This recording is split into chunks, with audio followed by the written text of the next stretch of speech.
tem que ser um patriota acima de tudo. Eu estou na política não é para um projeto pessoal. Eu quero ajudar o Brasil. Foi isso que me fez deixar a atividade privada e vir para a atividade pública. E faço isso com um grande entusiasmo. E nós temos que ter todo esse discernimento e a capacidade, e ao lado da humildade, de reconhecer que se ficarmos fracionados, nós não teremos uma terceira via. Nós teremos Lula ou Bolsonaro sucedendo a esse governo.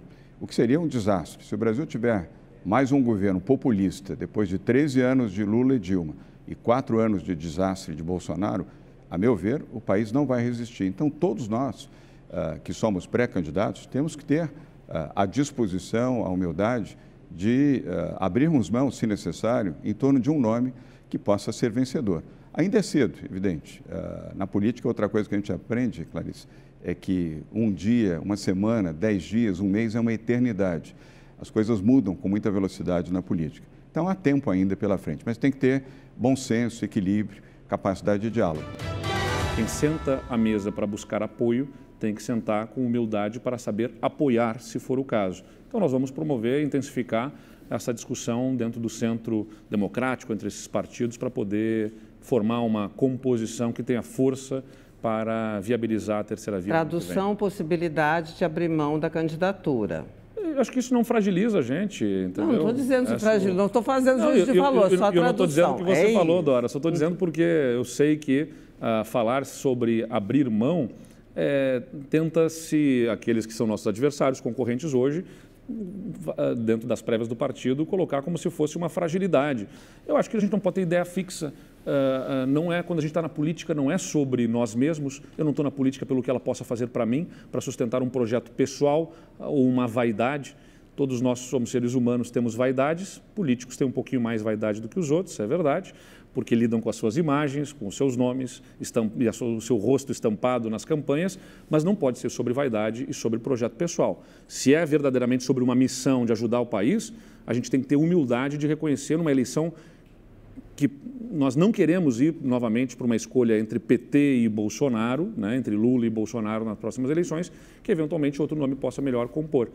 Eu acredito que o PSDB será protagonista, tem tudo para mais uma vez protagonizar e me sinto em total condição de liderar esse projeto. Mas vou sentar à mesa com a humildade de quem quer ver, antes de tudo, o país voltar para a sensatez, para o equilíbrio, para o bom senso.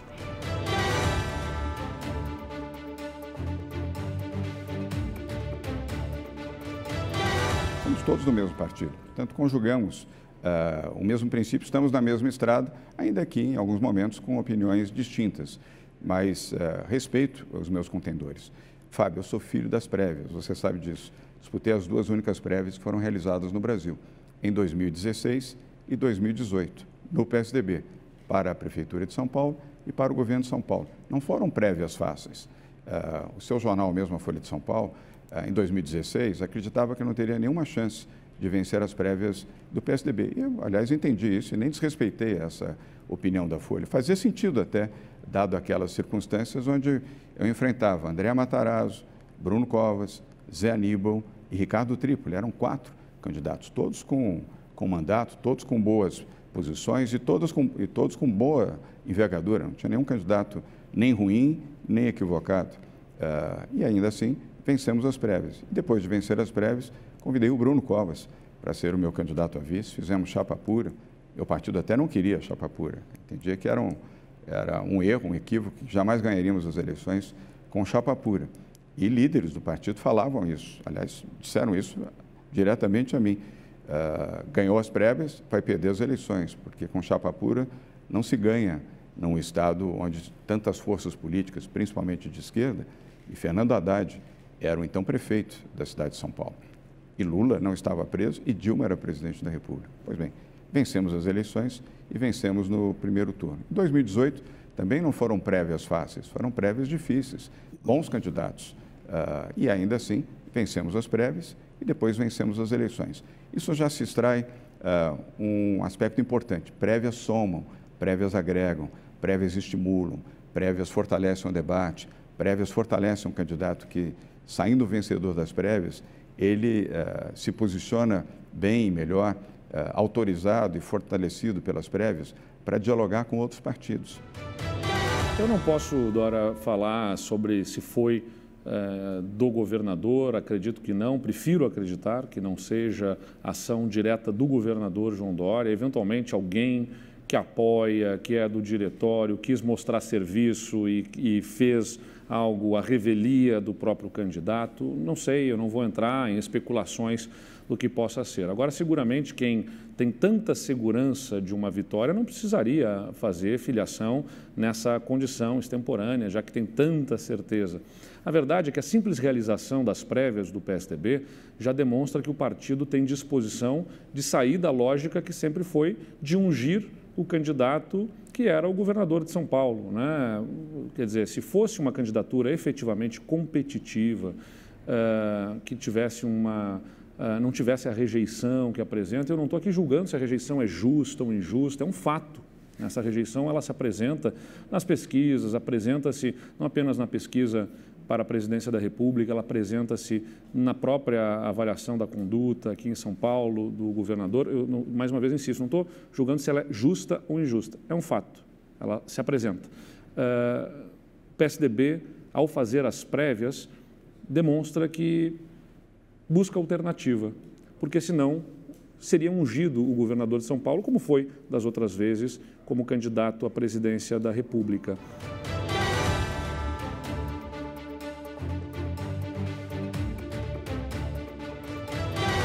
Eu imagino que as pessoas queiram votar em alguém que tenha posições e não em alguém que não tem posições. Eu nunca fui murista, aliás, condenei isso no PSDB, um partido em cima do muro, que não tem posições, quer agradar todo mundo e não agrada a ninguém. Eu tenho posições claras. Mas as suas posições o senhor mostra com moderação hoje, mas no passado não era assim. Não, não. Durante a campanha, toda campanha é dura, Carlos. Se algum dia você tiver oportunidade e estímulo para participar de uma campanha, você verá que não há campanha fácil. As campanhas são duras e as próximas eleições, Pedro, Fábio, vocês vão estar na cobertura das eleições, serão as mais sujas e sórdidas eleições da história. Veja as fake news, veja o gabinete do ódio, montado no quarto andar do Palácio do Planalto. Veja a política de ódio, que eu não estou dizendo que todos os petistas, há petistas cuja relação é maravilhosamente boa, afável, agradável, construtiva, mas há um núcleo do PT que é extremamente radical e usa de todos os subterfúgios possíveis e imagináveis para criar vulnerabilidades a você. Essa não é uma campanha para bonzinhos, é uma campanha para pessoas que tenham personalidade, campanhas que tenham o portfólio, que você possa apresentar o que fez na saúde, na educação, na habitação social, na proteção social, na proteção ambiental, no respeito à democracia, às liberdades, posições claras.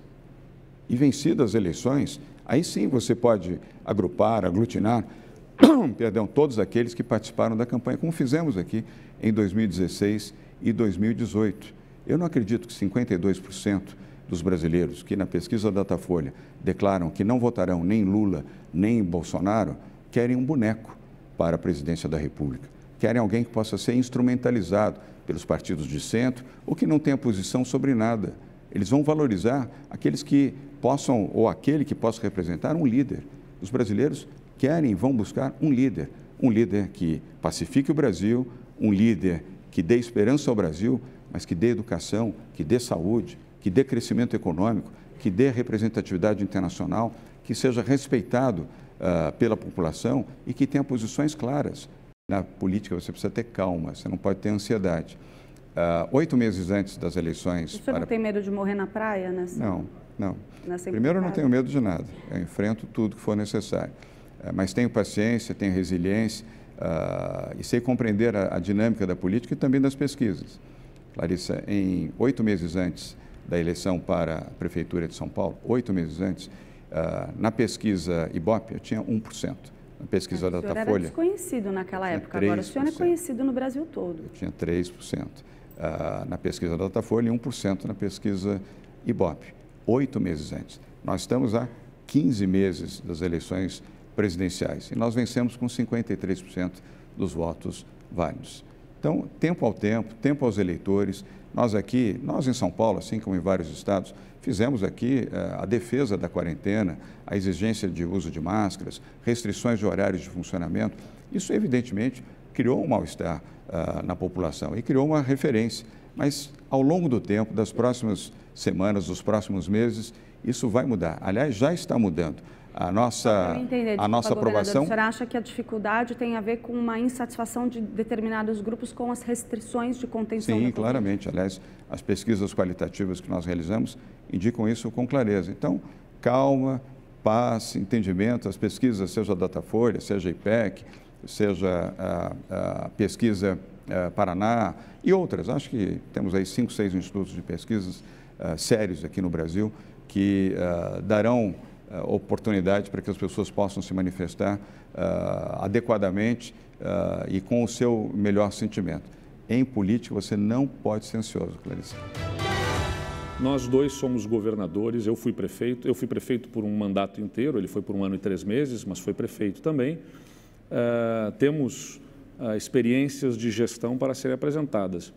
Modestamente aqui, eu considero que o que nós apresentamos no Rio Grande do Sul tem até mais correlação do que com o que nós vamos nos deparar lá em 2023, porque o governador João Dória assumiu um estado depois de 24 anos de governos do PSDB, com uma mesma lógica nas privatizações, nas concessões, contas equilibradas, né, com capacidade de investimento, é uma outra circunstância.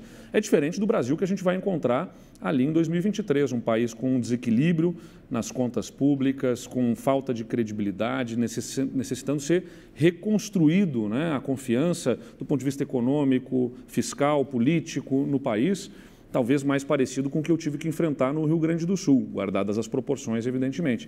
Mas o Rio Grande do Sul que eu assumi era um estado dividido, né, politicamente, polarizado. A política do Rio Grande do Sul sempre foi conhecida pela polarização, enfrentamentos muito tensos do ponto de vista político, tanto é que nunca reelegeu um governador. Um desequilíbrio monumental nas contas públicas, não conseguia nem pagar o salário dos servidores em dia, não conseguia fazer qualquer investimento, ainda estava devendo para fornecedores, prestadores de serviços. A gente tem hoje um Estado equilibrado, paga as contas em dia, paga salários em dia, vai pagar 13º antecipado este ano e abre espaço para os maiores investimentos das últimas décadas nas estradas, nas escolas, na saúde do Estado. Uma virada de jogo no Estado e sem polarização, não quer dizer que a gente tenha absoluta convergência sobre todos os assuntos, não é que o Estado deixou de ter diferenças, mas a gente exerce essas diferenças com respeito, né, sem passar por cima dos outros.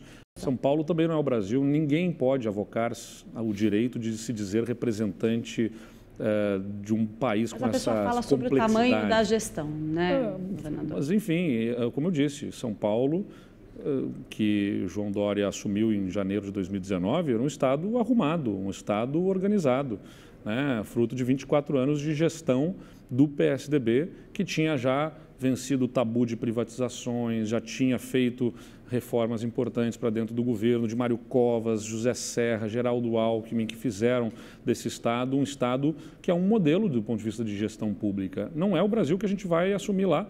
Então, do ponto de vista da experiência sobre o que o Brasil que nos aguarda em 2023, a experiência que eu tenho de assumir um Estado que não pagava salário, não pagava hospitais, não pagava os municípios na área da saúde, tinha dívidas acumuladas, se aproxima muito mais do Brasil do que a gente vai assumir. A questão da minha idade sempre esteve presente. Quando eu me elegi prefeito aos 27 anos, quando eu me elegi governador com 33. A gente tem grandes exemplos no mundo. Uma das primeiras ministras mais admiradas, respeitadas no mundo hoje é da Nova Zelândia, Jacinda Ardern, que se elegeu, foi escolhida primeira-ministra com 37 anos. Exatamente a mesma idade que eu vou ter no ano que vem, se for candidato ao presidente da República. O Macron, na França, foi eleito aos 39 anos e o Trudeau, no Canadá, com 40, 41 anos de idade. Então, a questão da idade, ela é menos relevante. A experiência não vem de soprar velhinha e fazer aniversário. A experiência vem da experimentação, da vivência. E ter sido vereador, presidente da Câmara, prefeito de uma cidade, olha, Clarice, aqui no Rio Grande do Sul, é polo de uma região empobrecida. O Rio Grande do Sul, nos últimos 40 anos, revezava os seus governadores entre políticos com vida em Porto Alegre e com vida em Caxias do Sul, que é a principal cidade da Serra Gaúcha, da região mais rica do estado. A região sul do estado, de onde eu venho, que é uma região mais empobrecida, não elegia governador há 100 anos.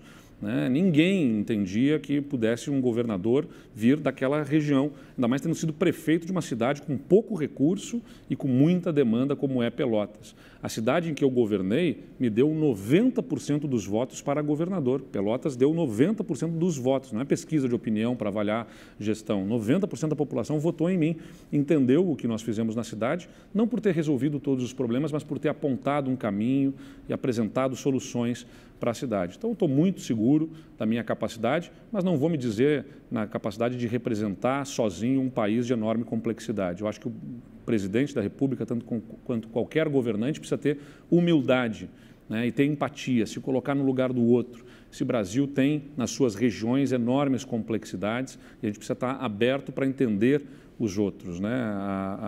São Paulo é muito forte, muito importante, relevante para o Brasil, estratégico para o Brasil, mas não pode se avocar no direito de representar toda a complexidade dessa nação.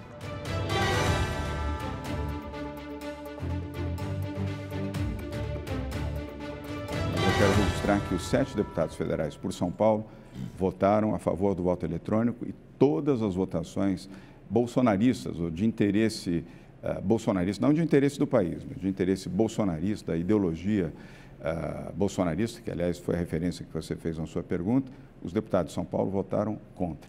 Votaram ao lado da democracia, da defesa da liberdade, dos princípios de lisura e de postura. Nós temos 7 brilhantes deputados, aliás, 6 deputados e uma deputada, que são brilhantes e honram a tradição do PSDB, que nasceu em São Paulo. Agora, há parlamentares que adotaram medidas e posições distintas e votam com Bolsonaro e votam tudo.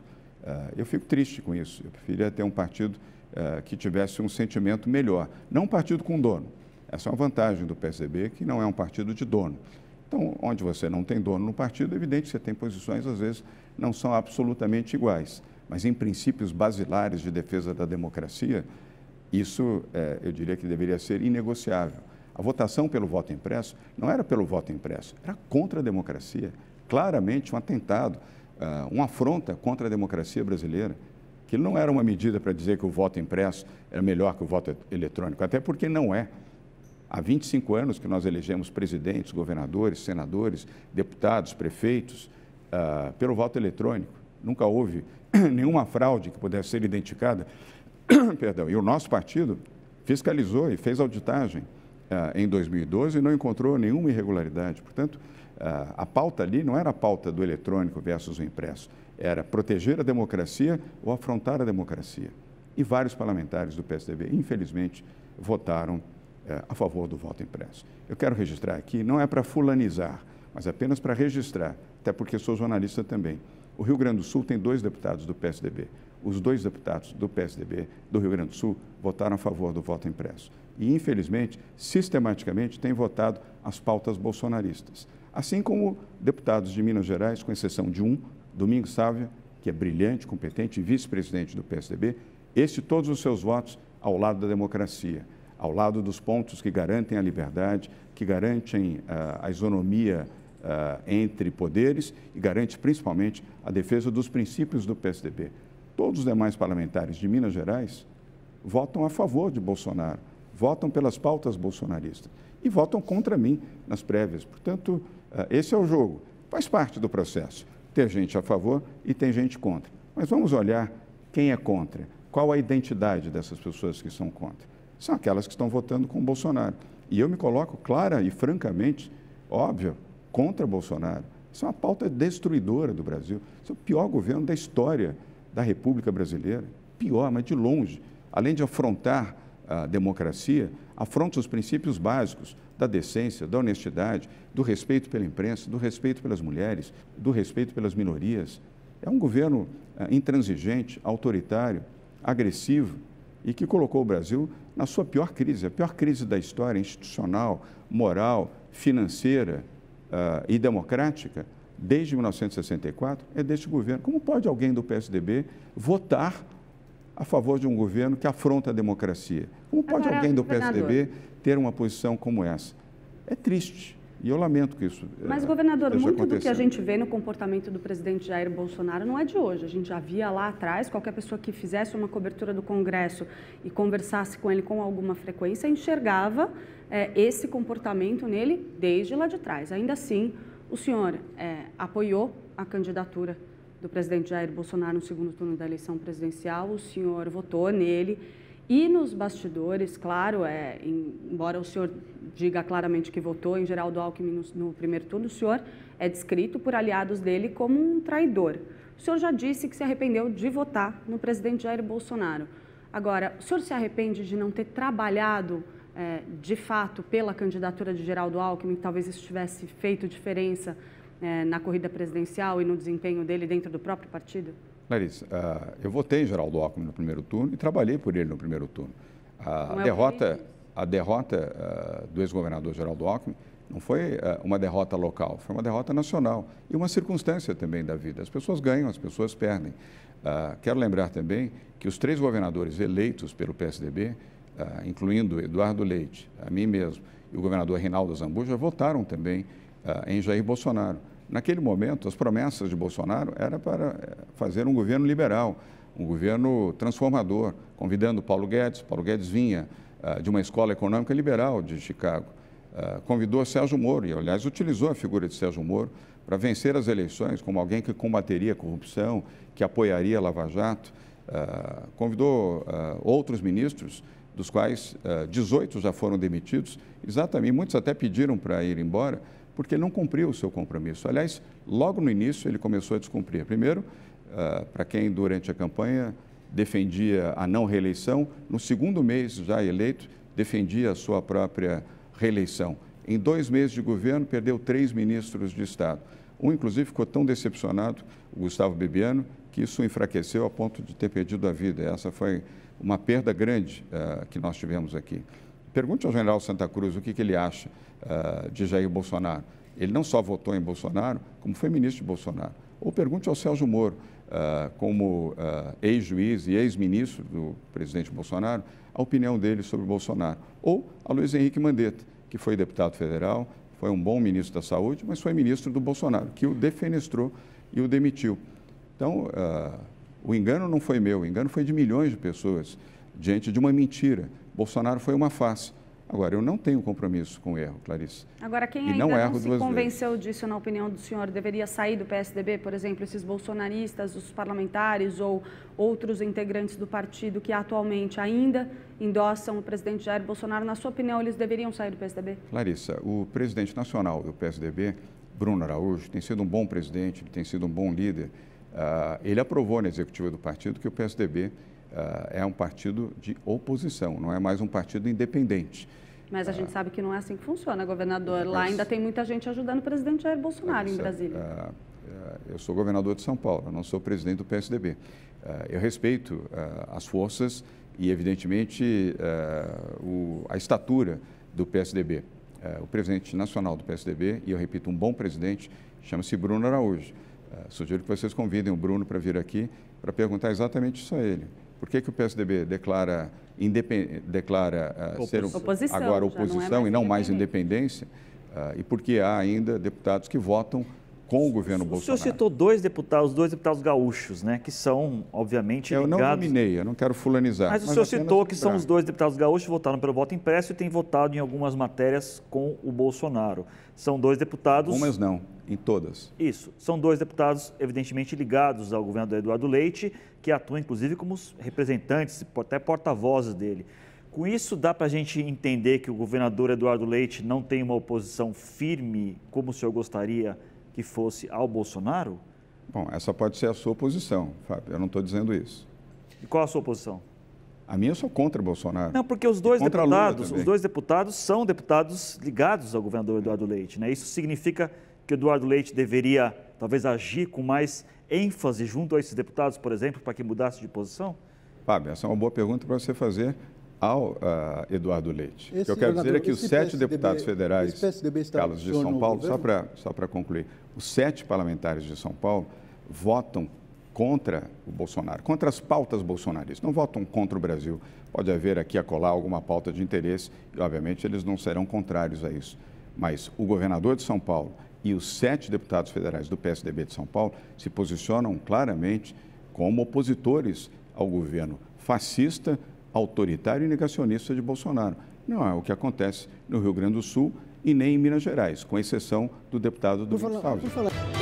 O Brasil precisa entender isso, que a diversidade da nossa população é uma força, é uma alavanca, né? Homens, mulheres, pessoas LGBT, negros, brancos, índios, jovens, idosos, tudo que a gente tem, as diferenças de crenças religiosas, nos fazem um povo mais rico, mais diverso e mais criativo. Isso é positivo para nós, não pode ser entendido como algo a ser combatido, como uma fraqueza. Então, estou aqui me apresentando como eu sou, só quero deixar claro para todo mundo. Me apresento por inteiro, com clareza, né, na integridade que falta, na minha visão, ao Brasil, porque a gente está cansado de ver políticos que se apresentam de um jeito e depois a gente descobre que são outra coisa, né? A esconder. Que o senhor esteja falando do presidente Jair Bolsonaro, queria também perguntar como que o senhor acha a postura dele em relação a essa questão, porque é muito recorrente nas falas do presidente, piadas ali. Tem uma fixação até curiosa, né? E no mínimo instigante, assim, porque é uma fixação a todo momento, a piadinha, a todo momento uma brincadeira homofóbica que denota e gera até especulação de alguma incerteza ou de algum tipo de problema pessoal. Eu não quero fazer especulações, mas a fixação no assunto gera, sem dúvida nenhuma, até alguma especulação sobre, entendo, né? Uma pessoa de outro tempo, né? De outro tipo de formação que tenha as suas próprias crises, as suas próprias dificuldades. Não vou nem fazer aqui, claro, não é desejável que transforme isso em agressão e ataque a ninguém. Mas o importante é que, para mim, é algo bem resolvido e eu me apresento por inteiro. Se alguém tem algo a esconder, e pior, a esconder com rachadinhas, com mensalão de outro lado, com petrolão, com superfaturamento de vacinas nas aquisições, a esconder tem eles. Eu não tenho nada a esconder, a minha vida pessoal não deveria ser algo de debate público, mas se é para ser, eu me apresento por inteiro e não escondo nada.